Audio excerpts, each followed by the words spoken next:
Hi, I'm Sam Thurgan and welcome to my 2 Minutes Parsha.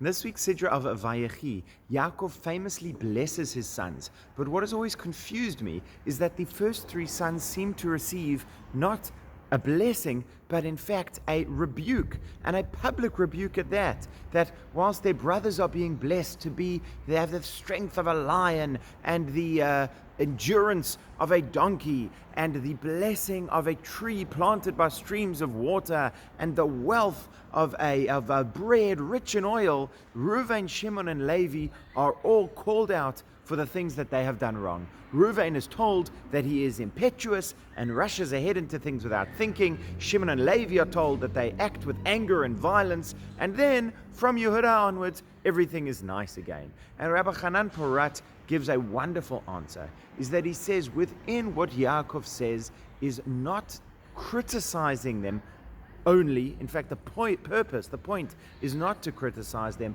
but to provide a way forward for them, to give them advice as to how they can put this right. And just like with everyone else, he is giving them a blessing on the best way forward. So too with these brothers, he is giving them a blessing of how best to use their talents and abilities. To Reuven, he says to him, Yeter Sa'it, which the Radak explains in the name of his father means more atonement. In other words, I am calling upon you to do teshuvah, to repent.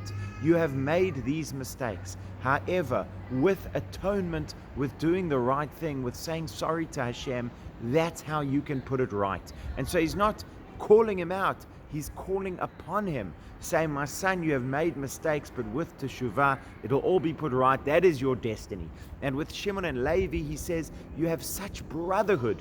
You care about your sister Dinah, but the way in which you approach things is with violence and aggression. And therefore, I want to scatter you amongst the Jewish people, because it is so valuable to have people like Shimon and Levi. In fact, Rabbi Shimshon Raphael Hirsch says, how would we have survived the exile without the Shimons and the Levis, without the zealous people who keep strong for Hashem and for Judaism and for the Jewish people and for what is right? However, I will scatter you amongst the Jewish people also, so that you do not become a center of power and a zealous and aggressive group.